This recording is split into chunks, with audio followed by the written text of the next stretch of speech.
자, 우리 한번 수업을 들어가 보도록 하겠습니다. 자, 이제 프린트 2페이지 보시게 되면 거기 그런 내용이 나와 있을 거예요. 개별 수요와 시장 수요라는 말 찾으셨어요, 거기? 요 문제도 시험에 정말 많이 나오는 내용의 오지선다형이에요. 그래서 이거 내용을 좀 아셔야 되는데, 거기 보면 개별 수요 곡선이다 이런 얘기가 나와 있어요. 이 말은 무슨 얘기냐 하면 이런 얘기예요. 우리가 부동산이 어때요? 각각 다 다르잖아요. 개별성이라는 거 배우신 거 기억하세요? 예를 들어서 천안 1동의 땅값과 천안 2동의 땅값이 같아요? 달라요? 달라요. 그 다음에 천안 1동의 부동산 거래가 10건이 있는데 천안 2동은 하나도 없는 경우도 있고, 맞아요? 이래서 개별 동네마다 수요의 곡선을 딱 모아 보니까, 자, 각자 동네가 이렇게 지금 생겼어요. 그러면 이거 좀 이따 제가 요거 설명하고 탄력에 대한 거 다시 한번 설명할게요. 자, 이렇게 되는 것은 너무 경사가 급하잖아요. 맞아요? 이것을 우리는 뭐라 한다? 비탄력이다. 이렇게 얘기를 해요. 그래서 A 동네도 보니까 너무 비탄력이고, 그 다음에 B 동네도 보니까 완전히 비탄력이고, 자, C 동네, 자, C 동네도 보니까, 이거는 탄력적이고, 해서 A, B, C, D 해가지고 천안의 여러 동네를 보니, 나중에 합쳐보겠죠? 천안의 1동서부터 쭉 합치다 보니까, 자, 수요 곡선이 어떻게 나오더라? 이렇게 뉘어져 나오더라. 이렇게 뉘어져 나오는 것을 우리는 뭐라고 하느냐 하면 탄력적이다라고 얘기를 하는 거예요. 그러면 하나 물어보겠습니다. 이렇게 비탄력이라고 하는 것은 부동산의 수요가 많다는 얘기, 적다는 얘기? 비탄력이라고 그랬잖아요. 그래서 뭐 한다는 얘기예요? 적다는 얘기예요. 그죠? 자, 동네마다 그렇게 부동산이 뭐 왕성하게 거래되는 게 아니니까 뭐라 한다? 비탄력이다. 이렇게 되는 거죠. 근데 어느 동네는 또 우리 천안에서도 핫한 동네가 있을 거 아니에요. 맞아요? 그 신도시 그런 데는 거래가 되게 많겠죠. 그럴 때 수량을 보니까 어떻게 됐어? 탄력적이야. 이렇게 탄력적 그림은 거래가, 수요가 많다, 적다, 많다는 얘기죠. 그래서 이런 것을 다 어떻게 되어 있냐면, 자, 숫자를 이렇게 횡으로 되어 있죠? 이걸 횡이라고 하지 않고 어떻게 계산했다? 시작. 수평적 합이다라고 한 거예요. 다시 이걸 어떻게 계산했다고요? 시작. 수평적 합으로 계산하니 그 그림이 어떻게 나왔다? 시작. 탄력적으로 나왔다. 그죠? 오늘 처음 배우는 사람은 못하냐? 외국어를 저렇게 잘하는데 이렇게 할 거야. 맞죠? 이거 제가 설명해 줄게요. 다시 이렇게 서 있으면 뭘 한다? 시작. 비탄력. 자, 비탄력. 이거는 탄력적. 이렇게 들어가는 거예요. 탄력이라고 하는 것은 제가 이제 적어 드릴게요. 이렇게 요거 잠깐 봐요. 수평적 합이라고 하는 거 무슨 얘기인지 이해 갔어요? 이렇게 횡으로 더했다 이런 얘기예요. 그래서 그 그림을 잠깐만 볼게요. 수요량을 잠깐만 보면 첫 번째 5개가 있었던 거에다 동글뱅이 좀 쳐 보시고, 그 다음에 두 번째는 10개가 있는 거 보이세요? B 곡선. 그래서 세 번째가 총 몇 개가 됐어요? 15개 된 거 보이세요? 그 다음에 두 번째도 봐요. 첫 번째는 10개가 됐었죠. 그 다음에가 두 번째는 15개. 그러면 10개하고 15개가, 자, 여기 봐요. 자, 이렇게 종으로 더했어? 횡으로 더했어? 횡으로 더한 거죠? 이것을 뭐라 한다고요? 수평적 합이다라고 하는 거예요. 다시 무슨 합을 했다고요? 수평적 합이다. 이런 얘기예요. 그래서 수평적 합으로 하니까 25개가 된 거 맞죠, 지금? 그래서 25개가 되다 보니까 어떻게 됐어요? 자, 비탄력이었던 곡선 자체가 점점점 뉘어지는 거 봤어요? 이것을 우리는 탄력적이다. 이런 얘기. 탄력적이라는 얘기는 많다는 얘기, 적다는 얘기? 많다는 얘기. 자, 그래서 요 내용을 우리 한번 보도록 할게요. 자, 여기 봐요. 오늘 처음 오신 분들도 좀 있어서 다시 한번 정리 좀 할게요. 자, 용어 먼저 들어갈까요? 자, 먼저 가격. 자, 가격 뭐라고 한다? 다 같이 아시는 분들은 써봅시다. 프라이스. 맞아요? 그 다음에 우리가 수요는 뭐라 하지요? 써볼까요? 디맨드. 맞아요? 다시. 자, 그 다음에 공급은 뭐라 한다고요? 서플라이. 맞아요? 그 다음에 자, 양이라고 하는 것은 우리가 quantity라고 그랬죠? Quantity. 그래서 quantity 이렇게 들어가는 거예요. 알겠죠? 까먹으면 안 돼. 다시 한번. 자, 그래도 앞자 정도는 머릿속에 담아 달라고 얘기를 했어요. 자, 한번 읽어봐요. 시작. price, demand, supply, quantity. 이해 갔어요, 이거? 까먹으면 안 돼. 자, 그 다음에 이제 두 번째는 자, 탄력에 대한 거 잠깐 머릿속에 담아 볼게요. 알겠죠? 탄력 이런 얘기는 변화하는 거예요. 그래서 그 내용을 제가 한번 적어 드릴게요. 완전 비탄력 이렇게 되어 있어요. 자, 거기 안 쓰셔도 되는 게 제가 거기다가 해놨죠? 찾았어요? 그러면 맨 왼쪽에 있는 거 탄력성과 완전 탄력적 이렇게 나온 거 보이세요? 그 다음에 중간에 있는 그림 있죠? 두 번째 거. 그것은 수요 곡선일까? 공급 곡선일까? 아직 우리 공급에 대해서 아직 안 배웠잖아요. 맞아요? 근데 우리가 딱 보더라도 수요가 아니라는 걸 알아야죠? 수요는 아까 어떻게 곡선이 됐어? 하향으로 나갔잖아. 맞아요? 근데 지금 이게 어떻게 됐어? 우하향이 아니잖아, 이거. 우상향이 되죠? 이건 뭐예요? 우리가 안 배운 거잖아, 지금. 뭐야, 이건? 공급이에요, 공급. 맞죠? 그러면 지금 보니까 세 번째 그림이 수요에 관련된 그림인 거 이해하시죠? 근데 지금 어때? 그림이 좀 이렇게 막 곡선으로 휘었죠, 지금? 보기가 좀 좋지 않은데, 원래 이렇게 나타나요. 그런데 보기가 안 좋으니까 제가 정리를 좀 할게요, 좀 이따가. 자, 여기 봐요. 일단, 완전 비탄력, 이런 뜻은 뭐냐면, 거의 제가 뭐라고 그랬어요? 없다. 거의 없다는 얘기는 완전히 없는 것보다는 조금은 있다는 얘기죠. 거의 없다라고 하는 것과 없다하고 좀 달라. 그 다음에 자, 비탄력이라고 하는 것은 뭐라고 그랬어요? 제가 비탄력은 자, 없다. 이런 얘기예요? 그럼 뭐야? 적다라고 그랬죠. 그죠? 그 다음에 탄력적은 많다. 그 다음에 단위 탄력적이라고 하는 말은 자, 단위 탄력적은 뭐 하는 거예요? 단위가 뭐라고 그랬다? 내가 기준이라고 그랬던 거 기억하세요? 그래서 얘는 기준이야, 기준. 자, 기준! 그렇게 되면 쫙 펴지고 쭉 하고 모이잖아. 맞아요? 10개를 기준하겠다. 우리 연필 한 타스는 몇 자루?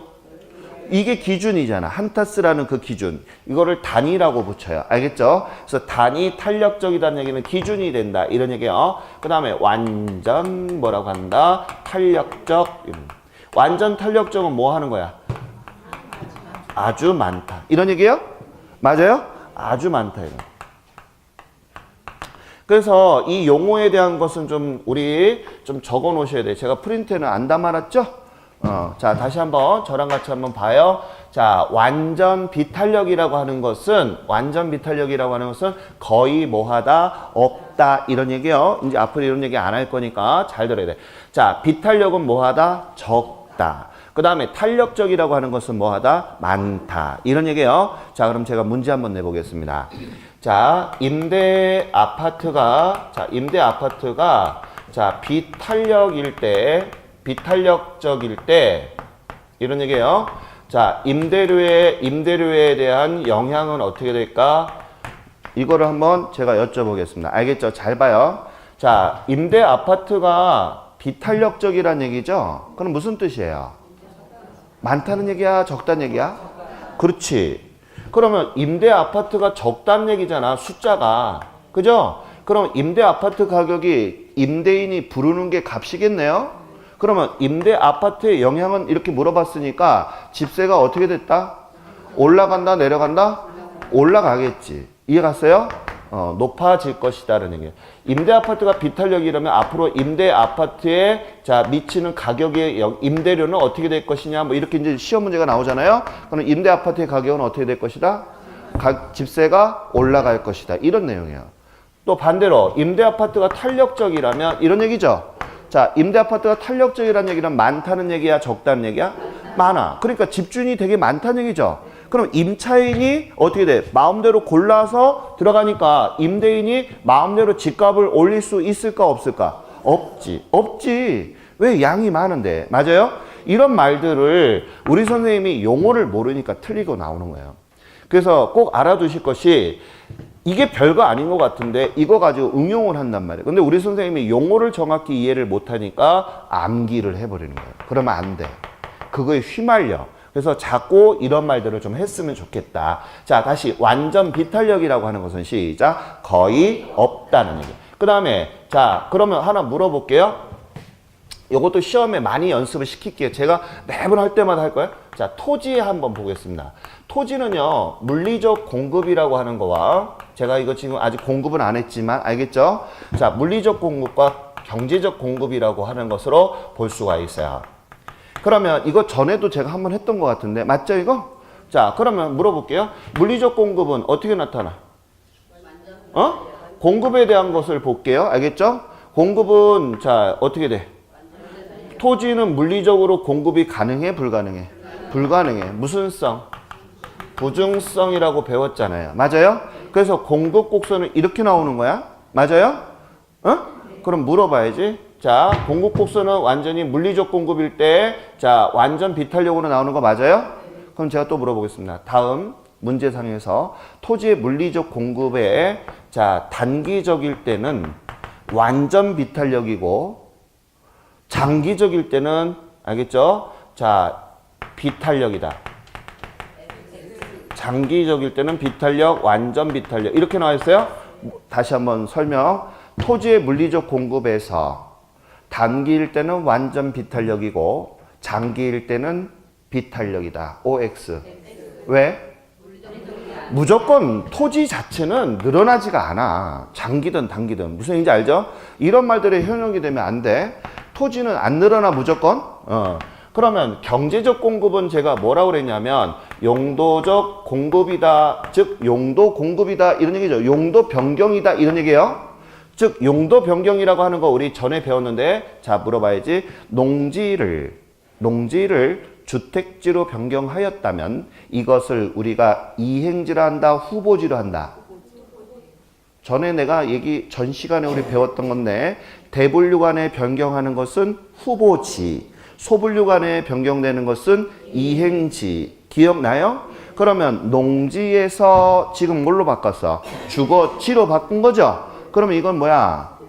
대분류야, 소분류야? 대분류에서 변경이 된 거니까 뭐라고 해야 돼? 후보지예요, 후보지. 이런 것을 우리는 뭐라고 한다? 용도 변경이다. 이렇게 얘기하는 거예요. 알겠죠? 그러면 자, 이때 공급 곡선에서 어떻게 하냐? 단기일 때는 어떻게 나타날까? 단기일 때는 완전 비탄력 또는 비탄력으로 나타나요. 알겠죠? 그 다음에 장기일 때는 어떻게 나타날까? 이제 농지에서 주거지로 해서 이제 어느 정도 시간을 갖고 바꿀 수 있잖아요. 그렇기 때문에 자, 이렇게 해서 탄력적으로 나오는 거예요. 이해 갔나요, 이거? 이런 말들을 이해를 자꾸 이제 눈도장을 찍으라고 자꾸 보여주는 거예요. 이거는 매 회마다 나와, 이런 문제들은. 오지선다행. 그래서 이런 말들을 알아야 돼. 물리적 공급이 무슨 뜻인지, 경제적 공급이 무슨 뜻인지 자꾸 눈도장 찍으세요. 알겠죠? 자, 그러면 여기에서 이런 말들이 나오는 거예요. 그때 완전 비탄력이다, 완전 탄력적이다라는 얘기를 하는 거예요. 이해하세요? 그래서 우리 여기 보시게 되면 이런 얘기죠. 예를 들어서 건물은 자, 우리가 장기적으로 하게 되면 자, 생산을 많이 하잖아요. 그러면 장기적으로 봤을 때 탄력적이야, 비탄력적이야? 탄력적이야, 건물은. 맞아요? 근데 토지는 장기적으로 봤을 때 탄력적이야. OX. X죠? 뭐라고 해야 돼? 토지는 단기든 장기든 간에 뭐라고 표현해야 돼? 완전 비탄력이야. 그냥 비탄력도 틀려. 알겠죠? 이런 말들을 자꾸 쓰셔야지만 내게 되는 거야. 근데 이런 말들을 그냥 여과 없이 무슨 뜻인지 자꾸 외우려고 하니까 자꾸 틀리는 거란 말이에요. 무슨 얘기인지 갔어요?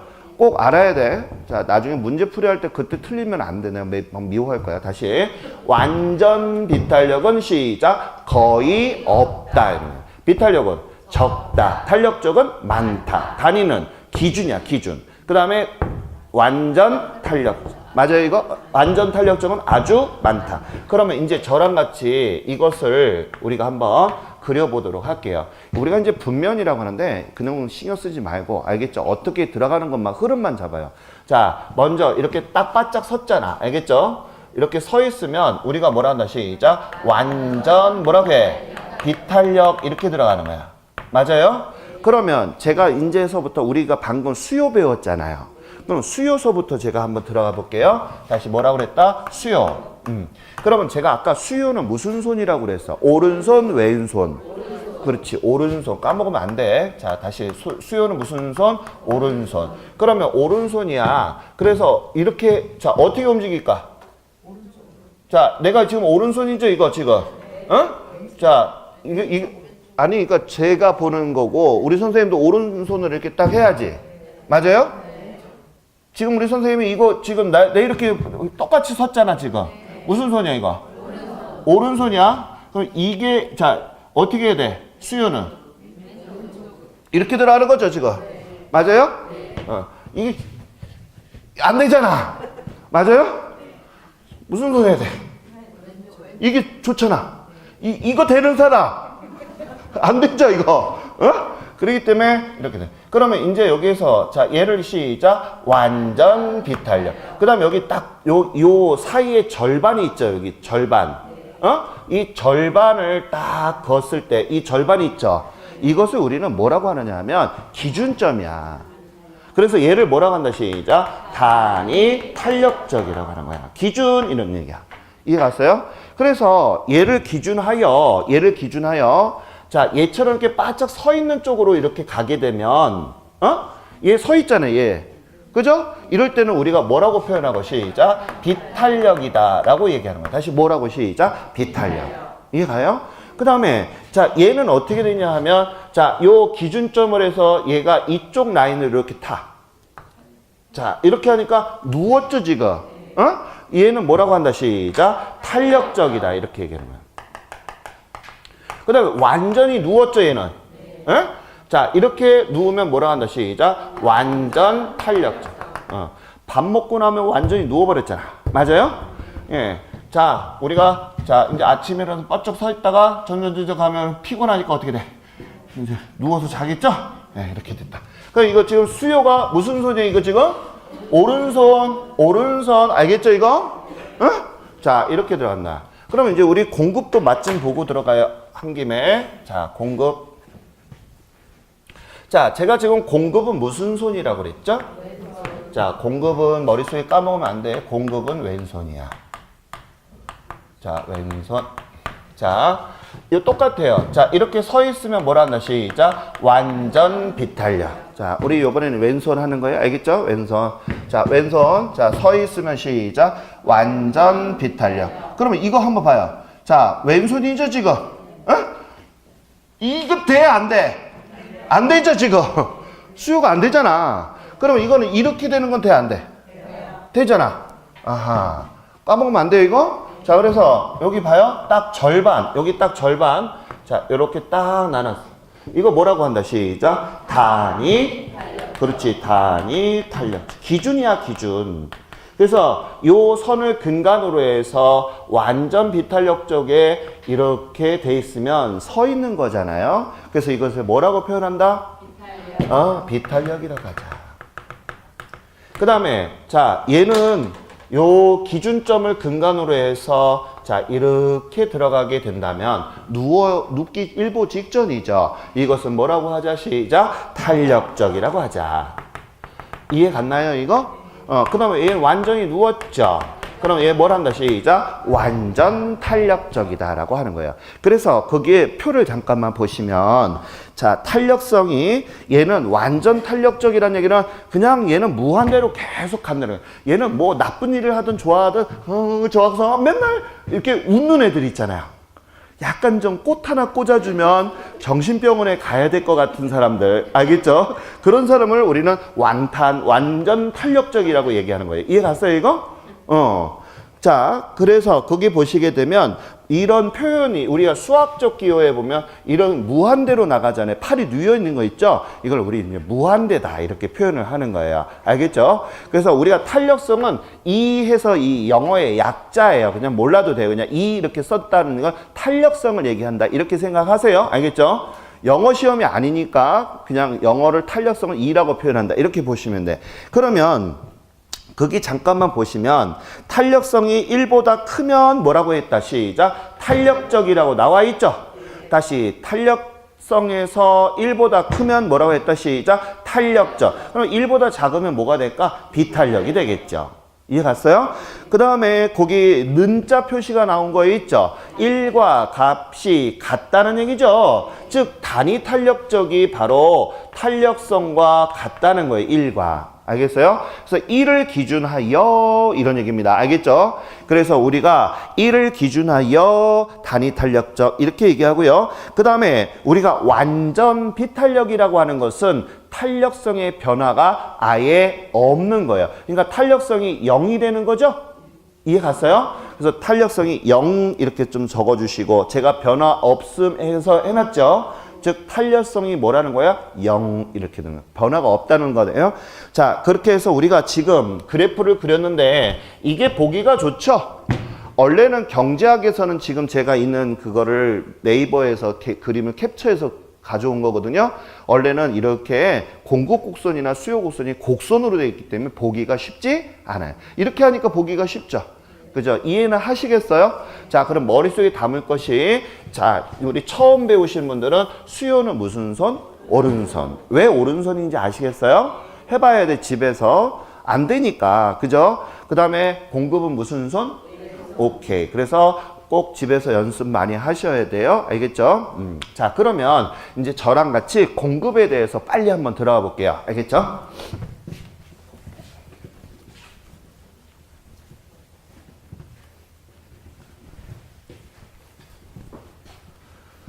자, 우리가 이제 공급은요, 간단해요. 자, 우리 한번 볼게요. 자, 공급이 뭐야? 라고 했을 때, 공급은 이렇게 얘기를 해요. 팔고자 하는 마음이다. 이렇게 하는 것처럼, 얘도 공급을 우리는 팔고자 하는 욕구다라고 얘기를 해요. 다시, 팔고자 하는 욕구. 자, 그럼 아까 제가 욕구를 뭐라고 그랬다? 시작. 마음. 파는 마음이야. 아까 수요는 뭐 했지? 사고자 하는 마음이었잖아. 근데 이제 공급은 우리가 경제학에서 뭐냐라고 물어봤을 때 팔고자 하는 뭐라고요? 욕구, 마음이야. 근데 우리가 욕구보다는 마음이 편하잖아요. 그래서 제가 마음이라고 할게요. 원래는 정확한 건 의사다 이렇게 얘기를 해요. 근데 그런 말들이 우리가 입에 잘 안 붙기 때문에 그냥 마음이다 이렇게 생각을 하세요. 그럼 우리가 지금 배우는 것은 경제론이 아니라 뭐에 관련된 거냐 하면 부동산 학이잖아요. 맞아요? 그럼 우리가 부동산 공급이라고 하는 거에 대해서 배우셔야 돼요. 그럼 부동산 공급을 뭐라 한다? 우리 있는 그대로 시작. 토지와 공급을 뭐 하고 하는 거야? 팔고자 하는 마음이야. 마음의 뭐? 마음. 그치? 양은 안 붙었으니까. 죽일라며요. 아? 자꾸 기억력이 떨어져. 예? 뭐 어쩐다고요? 네, 끝나고 남는 거 알고 있죠? 네, 자, 잘 봐요. 자, 그래서 우리가 이 학계론에서 부동산 공급이라고 하는 것을 뭐라고 하느냐 하면 유효 공급이다라고 정의를 내렸어요. 다시 무슨 공급? 시작. 유효 공급. 그럼 우리 아까 수요에서도 유효 수요라고 한 것처럼 자, 유효 공급은 뭐야? 라고 했을 때 자, 욕구와 능력인데요. 이때 능력을 우리는 판매 능력을 줄여서 제가 판매력 이렇게 적을게요. 판매 능력이나 판매력이나 같은 말 무슨 얘기인지 이해 갔어요? 그러면 자, 아까 제가 욕구라고 하는 거와 판매 능력이라는데 욕구는 마음이잖아요. 팔려는 마음과 판매력. 그럼 하나 물어보겠습니다. 자, 집이 있는 사람, 내가 현재 집을 갖고 있는 사람은 자, 유효 공급자이다. OX. 자, 내가 집을 갖고 있는 사람이야. 알겠죠? 집을 갖고 있어. 내 집이 있어. 그러면 이 사람은 유효 공급이야. OX. 자, O다. 자기 생각. 아니다. X다. 자, 유효 공급을 아직도 말을 이해를 못 하신 분이에요. 잘 들어요? 유효 공급은 뭐하고 뭐가 있는 거야? 욕구와 뭐 할 수 있는 능력이 있다는 얘기예요. 판매하는 능력이야. 그럼 판매하는 능력은 뭐지? 내가 부동산을 뭐 하고 있어야 돼? 갖고 있어야지만 팔을 거 아니에요. 아니야? 맞죠? 그럼 내가 집을 갖고 있으면 유효 공급자야 아니야? 아니야? 맞잖아. 아니 우리 선생님 나중에 집 이사 갈 때 집 내놔 안 내놔? 내놨잖아. 판매 능력이 있어 없어? 있어. 전세권자는 판매 능력이 있어 없어? 내 집이야? 아니야. 그렇기 때문에 우리가 이것을 유효 공급자는 집을 갖고 있는 사람을 우리는 뭐라고 한다. 시작. 유효 공급자야. 이해가요, 지금? 판매력이라고 하는 걸 지금 우리는 이해를 못하는 것 같아. 판매력이라고 하는 건 내 집을 팔 수 있는 능력이 있잖아. 내가 근데 만약에 전세를 갖고 있다면 내 집을 판매할 수 있어, 없어? 없잖아. 그건 능력이 안 되잖아. 맞아요? 그래서 내가 내 집을 갖고 있는 사람은 유효 공급자이다. OX. O가 되는 거죠. 이해가요, 이거? 오케이. 그러면 내가 내 집을 갖고 있지 않은 사람을 뭐라고 한다. 시작. 잠재적 뭐라고 해? 공급이다 라고 얘기를 하는 것이죠. 잠재적 공급은 뭐만 있는 거야? 욕구만, 마음만 있는 거야. 판매력은 있다 없다? 없는 거지. 이해 갔죠, 이거? 오케이. 자, 그래서 우리가 아까 했던 것 같아요, 이제. 자, 그러게 되면 이제 우리가 여기 공급에서는 무엇을 배울 거냐 하면 아까 거기 있는 거 좀 잠깐 볼게요. 자, 부동산 공급에 대한 정의 잠깐만 보고 들어가겠습니다. 일정 기간에다 밑줄을 그어주시고, 일정 기간은 유량이다, 저량이다, 유량. 배웠죠, 그죠? 자, 그래서 매도자는 여기는 파는 사람이 이런 얘기죠. 부동산을 동글뱅이 해주시고, 자, 부동산을 판매, 거기다 밑줄, 하고자 하는 에다 밑줄 그셨어요? 그럼 이건 뭐야? 사전적 개념이라고 하는 거죠? 그럼 내가 맨 처음에 집을 10채를 갖고 있다 그러면 내가 10채를 팔아야지 한다면 이게 사전적 개념이 되는 거예요. 하지만 집 10채를 팔려고 했는데 6채밖에 안 팔렸어. 그러면 사후적 개념은 뭐야? 6채가 되는 거죠. 이해 갔어요? 그래서 팔고자 하는 욕구에다 동글뱅이 좀 쳐주시고, 욕구라고 하는 것은 마음이죠? 그 다음에 자, 판매하고자 하는 능력에다가 동글뱅이 했어요? 그러면 욕구와 능력을 갖춰서 이것을 뭐라고 한다. 시작. 유효 공급이다 라고 하는 거예요. 이해 갔나요, 이제? 자, 그럼 이제 우리 정리 좀 할게요. 자, 부동산에서 말하는 부동산 공급이라 하는 것은 무엇을 뜻하는 말이다. 시작. 유효 공급이다. 이렇게 얘기하셔야 돼요. 알겠죠? 경제학에서는 그냥 팔고자 하는 욕구라고 하지만 우리 학계론에서의 자, 부동산 공급이 뭐니? 라고 하게 되면 시작. 유효 공급이야. 이렇게 얘기를 하는 거예요. 그럼 유효 공급은 무엇을 뜻하는 말이야? 시작. 마음과 뭐가 가져야 돼? 판매 능력이. 그래서 우리가 이 경제학에서는 생산력도 같이 들어가요. 사실은. 생산력도 들어가요. 그런데 우리가 부동산 학계론에서는 사실은 토지는 생산할 수가 있다 없다? 없어. 그래서 생산력이라는 말을 잘 안 써. 다만 건물은 생산할 수 있다. 이런 얘기죠. 그래서 우리가 건물은 기존에 있는 것을 판매하기 때문에 판매력이다라고 보는 거예요. 그래서 우리가 학계론에서는 이 생산력에 대한 얘기는 언급을 잘 안 한다. 이렇게 알아두시면 되겠어요. 자, 그러면 이제 여기까지 우리가 배웠고요. 요번에 이제 어떤 것을 배우냐 하면 바로 들어갈게요. 공급 함수에 대해서 들어가도록 하겠습니다. 자, 우리가 이 공급 함수도 똑같이 함수라고 하는 것은 우리가 뭐라고 하느냐 하면 관계다라고 얘기를 하는 거예요. 다시 뭐라 한다? 시작. 관계. 그러면 어떤 관계를 보고 싶어? 그랬더니 야, 부동산에 대한 자, 무슨 양? 공급 양에 대해서 보고 싶은 거야. 이렇게 들어가는 거예요. 그럼 우리가 부동산 공급량은 알고 있는데 그대로 풀어봐요. 시작. 토지와 건물을 뭐 하고 싶은 거야?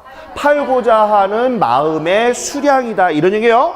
그래서 우리가 팔고자 하는 양 이런 얘기예요. 그럼 이렇게 우리가 팔고자 하는 이 마음의 수량에는 어떤 놈이 나를 자극을 하는데 이거를 보자는 거야. 그래서 그 팔고자 했을 때 영향은 두 가지가 있는데 하나는 뭐가 있고 시작. 가격이라는 친구가 있고 그 다음에 또 하나는 누가 있더라. 시작. 가격 이외의 친구가 있더라. 이런 얘기예요. 그러면 아까 우리 수요 배운 거하고 다른 거 없잖아. 똑같잖아 지금. 맞아요? 그러면 이제 여기 봐요. 자, 아까 제가 뭐라고 했는가 이제 끄집어낼게요. 자, 우리가 이 가격이라는 친구가 무슨 양에 영향을 미쳤어? 공급량에. 그래서 영향을 미치는 거죠, 지금. 그래요? 그래서 영향을 미친단 말이에요. 누가? 가격과 가격 이외에 있는 친구가. 그러면 아까 제가 용어를 설명해 드렸는데 영향을 주는 놈이 뭐라 그랬다? 독립? 그쵸, 독립 변수라 하는 것이고. 그죠? 그 다음에 영향을 받는 놈을 뭐라고 했다? 시작. 그쵸? 종속 변수라 한다는 거 까먹으시면 안 돼요. 알겠죠? 다시 영향을 주는 놈을 시작. 독립 변수. 그 다음에 영향을 받는 놈을 뭐라 한다? 그래서 우리가 다른 경제학자들은 이런 얘기도 해요. 독립 변수는 원인 변수다. 이렇게도 얘기를 해요. 알겠죠? 다시 무슨 변수? 원인 변수. 그 다음에 그거에 대해서 어떤 결과가 나왔잖아. 그래서 이 종속 변수를 우리는 뭐라고 되겠냐면 결과 변수다. 이렇게도 얘기를 표현도 하기도 합니다. 알겠죠? 이런 거 가지고 시험에 안 나오니까 그 참고로만 보시면 돼요. 그래서 우리가 대학원에서 제가 논문 쓸 때 우리가 막 통계 많이 하잖아요. 그렇게 할 때 우리가 이제 종속 변수, 독립 변수, 수업 시간에 여과 없이 막 이런 얘기를 한단 말이에요. 근데 우리 선생님들은 이런 말들을 잘 안 쓰기 때문에 자꾸 우리가 반복을 하셔야 돼. 다시 한번. 독립 변수는 영향을 뭐 하는 놈? 주는 놈. 그 다음에 종속 변수는 영향을 뭐 하는 놈? 받는 놈이라는 거 꼭 기억하시기 바래요. 이해갔죠, 이거? 그러면 이제 저랑 같이 이거를 봐야 돼. 어떤 걸 봐야 되냐면, 자, 가격이라고 하는 친구가 공급량에 영향을 준다며. 어떤 영향을 주는데? 이게 궁금해야 돼, 우리는. 이해갔죠, 이거? 그러면 우리 아까 수요의 법칙에서는 가격이 막 올라오면 사고 싶어도 못 샀어. 맞아요? 그잖아. 그러면 아까 수요에서는 사고자 하는 마음이라고 그랬죠? 그럼 소비자야, 생산자야? 소비자 된 입장이야. 그런데 우리가 이 공급을 배우실 때는 우리 선생님이 꼭 알아야 될 게 뭐냐 하면 얘는 소비자야, 공급을 하는 사람이잖아. 그러면 얘는 소비자야, 생산자야? 그렇지. 생산자야. 그럼 우리 하나 물어볼게요. 우리 부동산 학개론 배우잖아. 제조업체나 이런 걸 배우는 게 아니잖아요. 그럼 우리 부동산을 공급하는 사람은 누구야? 건설회사지. 너무 어려운 걸 쉽게 물어봤나? 다시. 자, 건설업체잖아요. 무슨 얘기인지 이해 갔어요? 생산자야, 생산자. 이해갔죠, 이거? 그래서 이 공급을 공부하실 때는 누구의 생각을 하면서 공부를 해야 돼? 건설업자를 생각하시면서 공부를 해야 돼. 아까 수요는 뭐 하는 사람이야? 주택을 사는 우리야, 소비자. 이해갔어요? 그렇게 하면서 생각을 해야지 매칭이 되는 건데 맹목적으로 수요와 공급에 대해서 공부를 하시게 되면 이해가 안 가. 이해갔죠, 이거? 그래서 그 내용을 이해해야 돼. 다시. 자, 공급은 뭐 하는 사람을 얘기하는 거야? 건설업자, 생산자야, 생산자. 이해갔죠? 그러면 여기에서 우리가 이제 생산자의 마음을 좀 이해를 해야 돼. 어떻게? 잘 봐요. 내가 지금 건설업자야. 그런데 아파트도 짓고 빌라도 짓고 단독주택도 막 이렇게 짓고 있어요. 그런데 사람들이 아파트를 막 선호해. 그럼 아파트만 짓기만 하면 너도 나도 아파트만 사는 거야. 그럼 우리 선생님들이 건설업체 사장이야. 그럼 어떤 거 짓겠어? 아파트, 빌라, 단독주택 중에서 어느 거 줘야 돼? 당연하지. 짓기만 하면 팔리잖아. 맞아요, 맞아요. 그런 마인드를 가지면서 들어가면 쉬워요. 그러면 여기에서 보게 되면, 자, 생산자인 건설업체가 이런 얘기예요. 알겠죠? 둘의 관계를 보자는 거야. 가격의 영향과 공급량의 변화. 잘 봐요. 아파트를 졌어. 근데 분양가를 세게 했더니 사람들이 막 사는 거야. 알겠죠? 그러면 너도 나도 아파트 지으려고 하겠죠? 아니 생각을 해봐요. 우리 장사할 때 많이 남는 거를 팔지 솔직하게 안 남는 거 팔겠어? 우리 선생님이 지금 그 부동산을 판매하려고 해. 생산자야. 알겠죠? 자, 아파트, 빌라, 단독주택. 아파트를 하면 1,000원 남고 500원 남고 200원 남아. 어느 거 팔아? 자, 그런 얘기 하잖아. 오늘 식당에 가서 뭐 맛있는 거 횟집에 들어가서 제일 무식한 질문이 뭔지 아세요? 오늘 싱싱한 거 뭐예요? 이렇게 하잖아요. 그럼 횟집에서는 안 팔리는 거 줘. 무슨 얘기지 같죠? 그런 얘기를 안 물어보는 게 나아. 근데 우리가 보통 일반적으로 손님, 식당 주인도 마찬가지예요. 오늘 맛있는 거, 여기 뭐가 맛있어요? 그러면 뭐를 권해야 돼? 많이 남는 걸 권해야지. 아닌가? 그거 못하면 장사하지 말아야 돼. 알겠죠?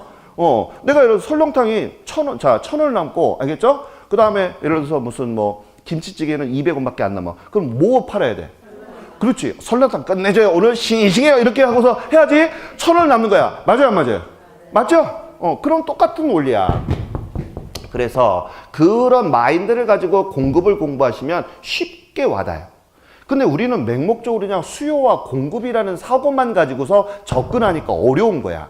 이해가죠, 이제? 자, 그럼 여기에서 봐야 돼.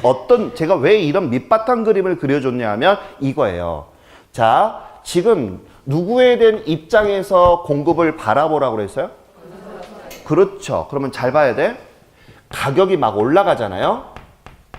시장에서 가격이 막 올라가. 그러게 되면 공급업 업자는 어떻게 될까요? 물건이 비싸니까 빨리 만들어서 나도 팔아야지 비싸게 팔 거 아니야. 맞죠? 그래서 우리가 가장 중요한 게 뭐냐면 가격이 막 올라가면 공급량도 어떻게 돼? 늘어나. 그럼 물어볼게요. 방향이 같아, 달라? 같은 방향으로 올라가죠? 그럼 이때 우리는 같은 방향으로 올라갈 때 비례해, 반비례해? 그렇지. 이럴 때는 비례한다. 방향이 아까 틀어졌잖아. 그럴 때는 우리 뭘 한다? 반비례한다는. 이해 갔어요? 그러면 여기 봐. 만약에 예를 들어서 가격이 아까 막 아파트 시세가 되게 좋아. 그런데 가격이 뚝뚝 떨어져. 그렇게 되면 어떻게 돼? 가격이 떨어져. 그러면 이거 가격이 떨어지게 되면 남는 게 있어, 없어? 없어. 그러면 공급 만들어낼까? 안 만들어낼까? 안 만들어내지. 이해 가요? 이 원리만 이해하면 이 공급 법칙은 그냥 주워 먹는 거야. 자, 그래서 아까도 말씀드린 것처럼 이렇게 설명을 했더니 증명해봐. 그래서 뭐를 그려서? 그래프를 그려서 증명을 하는 거야. 이해 갔죠? 자, 그럼 다시 머릿속에 담아 볼게요. 자, 여기 공급 법칙을 하나 그려놓고서 바로 들어가겠습니다. 공급 법칙은 아까 수요 법칙에서는 어떻게 됐다? 가격이 올라가면 사고자 하는 마음이 어떻게 됐어? 떨어졌잖아. 맞아요? 공급 법칙은 어떻게 되냐? 자, 가격이 올라가? 그러면 우와, 너도 나도 자, 공급을 해, 안 해? 하지? 공급량이 뭐해? 늘린단 말이야. 알겠어요? 그런데 가격이 떨어졌어? 그러면 야, 이거 괜히 만들어서 재고되는 거 아니야? 미분양되잖아. 그러게 되면 만들어, 안 만들어? 안 만들어. 이 미분양되면 아파트가 한 채에 어마어마하게 비싸잖아요. 그거 하나 재고로 남기게 되면 건설업체 휘청휘청 한다니까? 맞아요, 안 맞아요? 맞아요. 그래서 공급량을 줄여. 이게 공급 법칙이야. 그래서 이 내용을 알아야 돼. 자, 다시 한번 제가 설명할게요. 제가 이거 끝나자마자 바로 균형으로 들어갈 건데 균형의 법칙과 알겠죠? 수요와 공급 법칙은 달라. 분명히 얘기했어요. 자, 공급 법칙, 수요 법칙이 이게 머릿속에 돼야 되고 균형의 법칙이 따로 놀아야 돼. 알겠죠? 이거 혼동하면 안 돼. 자, 다시 한번 공급 법칙 어떻게 된다고요? 머릿속에 담을게요. 가격이 막 올라가. 그러면 내가 지금 건설업자죠? 이거 지으면 나도 가격이 막 올라가니까 공급량을 어떻게 해야 돼? 늘려야 돼. 알겠죠? 자, 가격이 떨어져. 생산해, 안 해? 안 해. 이해 갔죠? 이거 무슨 법칙? 공급 법칙이야. 자, 그러게 되면 이것을 제가 이제 그래프로 같이 그려볼 거예요. 알겠죠? 자, 지금 이쪽에 보니까 price 이렇게 하고 여기를 quantity 하는데요. 요거 제가 이렇게 QS라고 써놨죠? 무슨 양이야, 이거? quantity supply라는 얘기예요. 알겠죠? 무슨 양? 시작. 공급량. 까먹으면 안 돼. 자, 그러면 이제 저랑 같이 한번 보자고요. 자, 이쪽은 가격이라고 그랬잖아요. 그래서 제가 2,000원을 기준으로 잡아볼게요. 자, 2,000원. 자, 2,000원을 제가 뭐라 한다고요? 기준. 응? 2,000원을 기준. 그래서 우리 책에, 자, 프린트에 제가 나눠드린 거에 보게 되면, 거기, 자, 2,000원일 때 공급량이 몇 개 정도? 15개 이렇게 나와 있어요? 그러니까 2,000원 하기 정도 되면 15개 정도면은 뭐 다 팔릴 것 같다라고 보는 거예요. 알겠죠? 뭐 예를 들어서 뭐 24평이다. 그러면 예를 들어 천안에도 시세가 있잖아. 뭐 이 동네 천안 1동에 24평의 아파트다 그러면 예를 들어 2억 4천이다. 예를 들어서 그런 그 기준점이 있는 것처럼 2,000이면 15채 정도가 공급이 될 것이다. 이런 얘기예요. 건설업자가 적정 분양가라고 본다는 얘기죠. 그죠? 자, 이렇게 보겠다는 뜻이에요. 그래서 이렇게 됐는데 문제가 있네? 어떤 게 있느냐? 자, 이거 가격이라고 그랬어요. 제가 조건이. 다시 뭐라고 그랬어요, 제가? 가격. 자, 가격이 확 올라가 버렸어. 어떻게? 자, 뭔가 빌미를 주겠죠. 건설업자가 뭐라 그래? 원자재 가격이 뭐하고? 상승하고. 그 다음에 뭐 기름값이 올라가게 되면 무조건 다 물가가 다 올라가잖아. 맞아요, 맞아요. 그래서 막 선전하잖아. 마지막 물량 이 가격에 없어요. 이 평형이 없어요. 막 이런 얘기 하잖아. 그래서 가격이 어떻게 돼? 올라가. 얼마로? 3,000원으로 갔다고 한번 해볼게요. 자, 그러면 어떻게 될까? 자, 건설업자는 가격이 올라가니까 어떻게 돼? 물량을 늘릴까? 줄일까? 자, 예를 들어서 이렇게 생각 한번 해봐요. 2,000원 할 때 15채를 공급하잖아요. 그럼 예를 들어 1,500원이 남았어. 알겠죠? 예를 들어서요. 알겠죠? 2,000원 할 때 1,500원이 남았는데 이 가격을 3,000원에 했대. 그럼 얼마큼 더 남겠어? 응? 자, 예를 들어서 1,500원이 15채 남았는데 예를 들어서 3,000원 하니까 자, 얘보다 더 많이 남는 거죠, 지금? 자, 우리가 예를 들어서 1,500원 남았다 그러면 뭐 10채만 하더라도 얼마가 남아? 1,000원 이상이 더 남는 거 아니에요? 그렇지 않아요? 그러니까 많이 만들어내, 적게 만들어내? 많이 만들어내. 그래서 자, 3,000원 하니까 우리 교재에 보니까 어떻게 됐어요? 공급업자들이 어떻게 됐어? 20채를 만들어내겠죠, 그죠? 많이 남으니까. 그러니까 이렇게 되더라. 자, 이렇게 됐다고 한번 볼게요. 맞나? 자, 이렇게 해서 공급업자들이 가격이 올라가니까 아싸, 남는 게 더 많네, 이런 얘기예요. 자, 요렇게 15채 지어도 남는 판에 가격이 올라갔죠? 그러면 15채보다 더 많이 가격이 남을 거 아니야, 솔직하게. 우리 솔직히 장사한다고 생각을 해봐요. 그죠? 그러니까 공급량을 어떻게 될까? 늘리겠죠. 이해 갔어요? 그래서 공급량이 늘렸어. 그럼 오른쪽으로 갔다, 왼쪽으로 갔다? 그렇지, 오른쪽으로 갔어. 그럼 오른쪽으로 가면은 증가야, 감소야? 증가야. 증가? 자, 이렇게 됐다. 그런데 정부가 딱 나타나서 야, 임마! 너 임마! 분양가 왜 이렇게 높아졌어? 내려! 하고 분양가 상한제 같은 거를 딱 걸어. 이게 이제 정책론에서 나오는 거예요. 분양가 상한제라고 들어보셨죠? 그래서 옛날에 그 노정권 있을 때 원가를 공개하라고 막 떠들어졌어요. 소비자 단체에서. 근데 그거를 공개하게 되면 완전히 진짜 그건 문제 되거든요. 사실 아파트에 들어가는 그 부품이 한 3만 개 정도가 들어가요. 문고리서부터 시작해서. 알겠죠? 근데 그런 것들을 실제로 까뒤집어 보면 정말 어마어마하게 소비자들이 격분해요. 맞아요, 안 맞아요? 그렇기 때문에 들고 일어난단 말이에요. 그래서 그때 밝혀내려는데 다 무마가 됐어요. 대기업 애들이. 알고 보면 여기 아마 건설업에 계신 분들 계실 거예요. 집 하나 지으면 얼마 정도 원가 되는지 저는 알아요. 제가 해봤기 때문에. 그래서 그런 부분이 있기 때문에 그때 비밀로 하고 입을 딱 지퍼로 잠근 거예요. 폭동이 일어날까 봐. 그래서 분양가 상한제를 하겠다라고 하니까 자, 어떻게 돼? 알아서 건설업자들이 뒤었죠? 저희가 그냥 알아서 내릴게요. 이렇게 들어가는 거야. 그래서 자, 1,000원으로 내려버렸어. 알겠죠? 그러니까 가격이 어떻게 됐어? 내려갔어. 내려가니까 어떻게 될까? 건설업자들이 지으려고 그래? 안 지으려고 그래? 왜? 남는 게 없어. 예를 들어서 이때 2,000원 할 때 1,500원이 남았다면 1,000원 하게 되면 얼마나 남겠어? 더 밑으로 떨어질 거 아니야. 맞아요, 안 맞아요? 그러니까 건물을 지으려고 그래, 안 지으려고 그래? 안 지으려고 하지. 그죠? 그래서 이때는 몇 채? 거기 보니까 5채. 이렇게 했다고 공급량을 한번 보자고요. 이해 갔어요, 이제? 이 그래프를 제가 이해를 하려고 제가 설명을 하는 거 이해하시죠? 그냥 맹목적으로 담지 말고 이런 영향이구나 이런 걸 담아야 돼. 왜 그러냐면 시험의 출제자들은 이런 영향에 대해서 물어보는 문제를 낸단 말이에요. 그래서 이 그래프를 우리가 이해를 하실 수 있어야 됩니다. 알겠죠? 자, 그럼 여기 봐. 이렇게 됐네? 그럼 지금 그래프가 어떻게 돼? 이렇게 올라갔죠, 지금? 그럼 어느 쪽으로 가고 있어? 오른쪽으로 가고 있는 거 맞아요? 오른쪽으로 뻗어가는 거죠, 지금? 이걸 뭐라 한다? 시작. 우상향한다. 이렇게 하는 거예요. 다시 뭐라 한다? 시작. 우상향한다. 그러면 이제 여기서 우리가 알아야 될 것이 뭐냐 하면 자, 얘가 아까 제가 기준이라고 하였어요. 맞아요? 다시 얘를 뭐라 했다? 시작. 기준.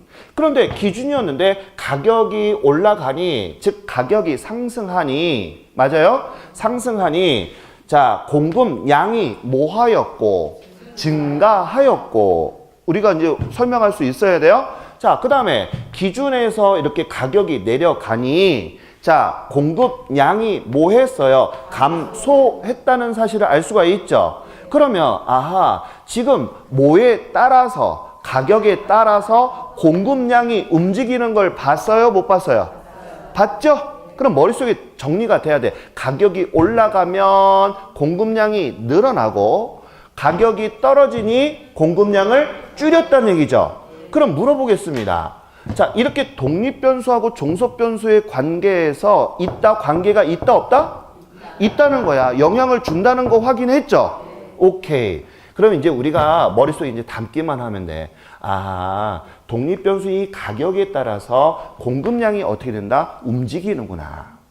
이해 갔어요? 그 다음에 지금 방금 얘기한 대로 가격이 뭐 하니까? 상승하니까 공급량도 증가되더라. 맞아요? 그것을 우리가 이해를 해야 돼. 그래서 보니까 지금 어떻게 됐다? 공급량의 변화가 있었죠, 지금. 다시 무슨 변화가 있었어? 공급량의 변화가 있었잖아. 맞아요? 뭐에 따라서? 가격 이외에. 그치, 가격이. 이런 얘기예요. 다시 뭐가? 가격이. 아하. 그래서 우리가 지금 가격이 이렇게 공급량의 변화가 있었는데 기준점을 근간으로 하여 가격이 상승하니, 알겠죠? 공급량이 뭐가 됐었고? 증가됐었고, 그 다음에 기준점을 근거로 하여 가격이 하락하니 뭐 했어요? 공급량이 감소되었죠. 그러다 보니까 이런 곡선상에서 올라갔다 내려갔다 하는 거잖아요. 그러니까 이것을 우리는 뭐라고 표현한다? 시작. 곡선상에 점이 이동을 하고 있다라고 표현을 한 거예요. 그럼 아까 우리 수요하고 같네. 맞아요? 아하. 그러면 이 독립변수 이 가격이라고 하는 것은 무슨 이동을 한다? 시작. 점에 이동을 하는구나. 이렇게 아셔야 돼요. 이해 갔나요, 이거? 다시 무슨 이동을 한다고? 점에 이동을 한다. 꼭 기억하셔야 돼요. 알겠죠? 자, 그러면 우리가 이것을 가격이라는 독립변수를 준 거를 제가 그래프로 그렸잖아요. 맞아요? 그럼 이제 요번에는 뭐 배워야 돼? 가격 이외의 독립변수를 봐야 되잖아요. 맞아요? 그럼 가격 이외에 대한 독립변수를 제가 한번 그려보도록 하겠습니다. 알겠죠? 자, 그러면 머릿속에 한번 그려볼게요. 자, 우리가 가격 이외라고 하는 것은 얘네들이 움직이면 돼, 안 돼? 안 돼. 얘가 움직이면 가격이 움직이는 거잖아. 그래서 이 곡선에서는 무엇을 고정을 시켰냐면 가격을 고정시켜 놔야 돼. 이게 조건이야. 그래서 가격 얼마를 고정시켜 놨다. 시작. 2,000원. 이해 가요, 이거? 오케이. 자, 그럼 2,000원이야. 그런데 2,000원일 때 아까 15채라고 그랬죠? 공급량이. 그러면 이 정도는 자, 2,000원이면 사람들이 수긍하고 사겠다 이런 얘기예요, 지금. 그래서 지금 이렇게 돼 있는 상태다. 그럼 우리 아까 공급 곡선이 어떻게 됐어요, 지금? 이렇게 흘러가고 있죠, 지금. 맞아요? 지금 우리가 우상향 했잖아. 그죠? 자, 이렇게 됐다. 그런데 옆에 동네에 지진이 나가지고, 알겠죠? 인구가 5명이 우리 동네로 이사를 하여 왔다면 공급량이 늘어야 되겠죠? 그렇지 않아요? 몇 채가? 20채가 돼야 될 거예요. 5명이 늘어났으니까. 그죠? 그러면 5채가 늘어날 때 조건을 뭐라고 달았느냐 하면 가격은 움직이면 돼, 안 돼? 안 돼! 라고 분명히 못을 박았단 말이에요. 가격을 고정했다고 그랬어요? 그럼 뭐가 늘어나는 거야? 공급량만 늘어나겠네. 맞아요? 그럼 늘어난 거죠, 지금. 몇 채가? 5채가 늘어났잖아. 그러니까 자, 여기까지 되겠네. 이렇게 된 거잖아. 맞아요? 그러니까 이것도 똑같이 우상향으로 그릴 수 있다, 없다? 있다. 있어요? 자, 이렇게 해서 이렇게 되겠죠, 지금? 그러면 아하, 지금 아까는 이 가격일 때는 이렇게 점에 이동해서 놀았는데 지금 보니까 어떻게 됐어? 곡선 자체가 움직인 거 맞아요? 그럼 제가 이제 물어봐야지. 자, 잘 봐요. 곡선 상에서 어떻게 됐어요? 곡선상이 아니라 곡선 자체가 뭐 한 거야? 이동한 거 맞죠? 그 다음에 지금 공급량도 변했어? 안 변했어? 변했죠. 만약에 이것도 똑같이 자 인원이 줄었어. 우리 동네 인구가 확 줄었다면 이런 얘기예요. 그럼 공급도 줄겠죠. 5채밖에 없더라 이런 얘기. 그러면 어떻게 된다? 줄겠죠 지금. 그러면 여기 이렇게 들어올 거 아니에요. 그죠? 그러면 줄게 되면 이쪽으로 가니까 이렇게 뻗어가겠네. 맞아요? 그러면 이쪽으로 가는 것은 감소되는 것이고 오른쪽으로 가게 되면 증가되는 거 맞아요? 오케이. 그럼 물어보겠습니다. 자, 가격 이외의 조건일 때 보니까 곡선 자체가 이동된 거 맞지요? 곡선 자체가 이동이 됐어요. 그 다음에 공급량에도 영향을 미쳤어? 안 미쳤어? 미쳤어. 증가되거나 감소됐죠? 그럼 얘도 공급량의 변화라고 써야 되는데 얘 그래프하고 얘 그래프하고 같아? 그림이 다르거든. 그래서 야 우리 구별하기 위해서 얘를 우리는 뭐라고 이름을 붙이자. 시작. 공급의 변화다라고 이름을 붙이자라고 한 거예요. 이해가요? 그러면 얘네 둘 다 공급량의 변화와 공급의 변화는 둘 다 분명히 공급량에 영향을 미쳤어 안 미쳤어? 영향이 미쳤죠 지금 얘한테.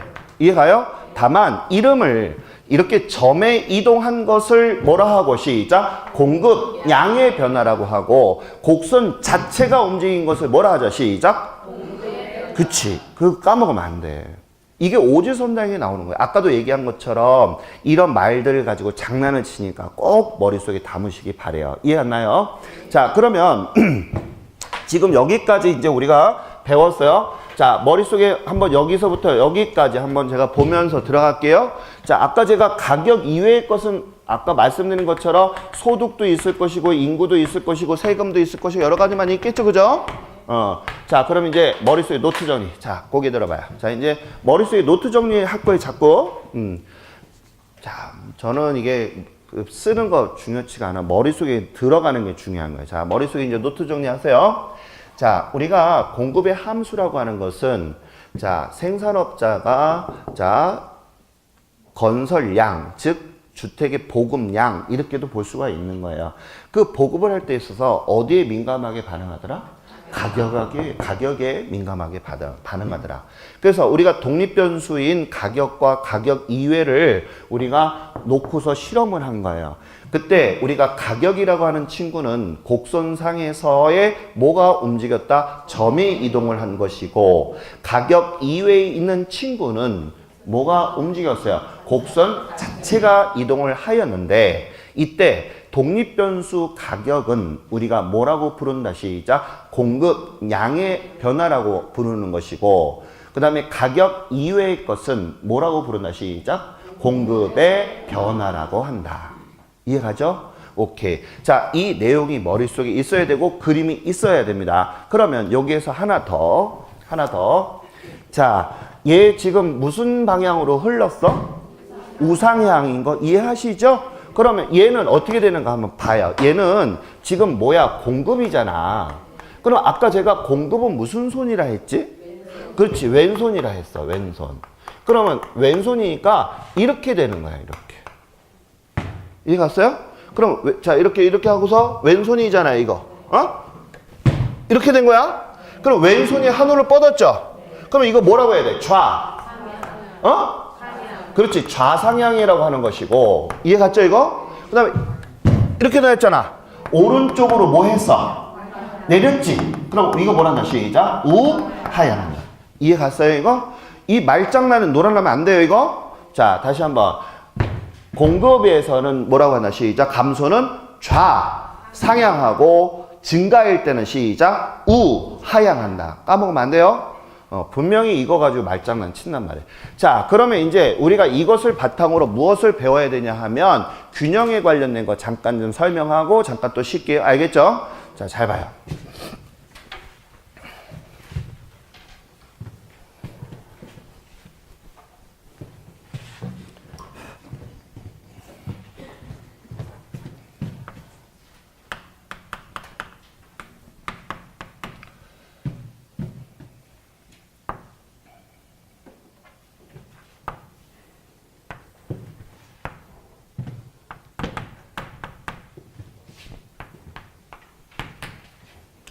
자, 여기 이제 이번 시간에는 제가 맛만 살짝 볼게요. 우리 기초 입문 과정에서 제가 균형이라는 걸 배운 적이 있어요.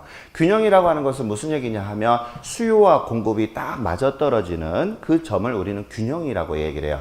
그럼 우리 시험 문제에서는 균형을 너무 중요시해요. 왜? 국가에서는 항상 국민들한테 어떻게 집을 공급을 해야 될지, 어떤 가격을 맞춰줘야 될지 항상 고민하는 게 국가란 말이에요. 하기 때문에 균형이라는 거를 상당히 중시해. 하다 보니까 시험 출제도 어떤 게 많이 나와? 균형에 대한 것이 많이 나와. 이해 갔죠? 그럼 우리가 균형이라는 것을 한번 보도록 할게요. 알겠죠? 자, 머릿속에 이제, 자, 살포시 눈을 감아봐요. 자, 공급은 아까 어떤 방향으로 뻗었어? 공급 곡선은 어떻게 갔어? 다시 우상향 이런 식으로 대답해야 돼. 알겠죠? 그냥 막연히 이렇게요. 이렇게 얘기하면 안 돼. 알겠죠? 자, 수요는 어떻게 해서 저렇게요. 이렇게 하면 안 돼. 알겠죠? 자, 다시 공급을 어떻게 시작? 그렇지. 자, 다시 공급은 시작. 우상향. 수요는? 뭐 어디로 간다고? 자, 다시. 자, 다시 난리가 났어. 자, 공급이죠, 이거? 이거 어떻게 가? 우상향? 수요. 수요죠, 이거? 이거 어떻게 갔어? 이렇게 내려왔지? 똥을 좀 먹거든. 그러면 안 된다. 미워할 거야. 알겠죠? 이거 어떻게 해? 시작. 우하야. 이거는? 이해 갔어요? 오케이. 자, 그러면 이제 봐야 돼. 자, 제가 여기 S 하면 이제 공급이라고 하는 것이고, 얘는 뭐야? 수요. 어? 그럼 균형이라고 하는 것은 수요와 공급이 뭐 하는 거? 딱 만나는 점을 얘기하는 거예요. 알겠죠? 그래서 우리 개념만 담아요. 얘를 뭐라 한다? 시작. 균형점. 균형점. 그 다음에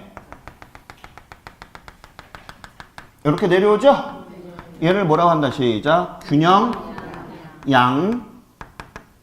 이 균형량은 하나 물어보겠습니다.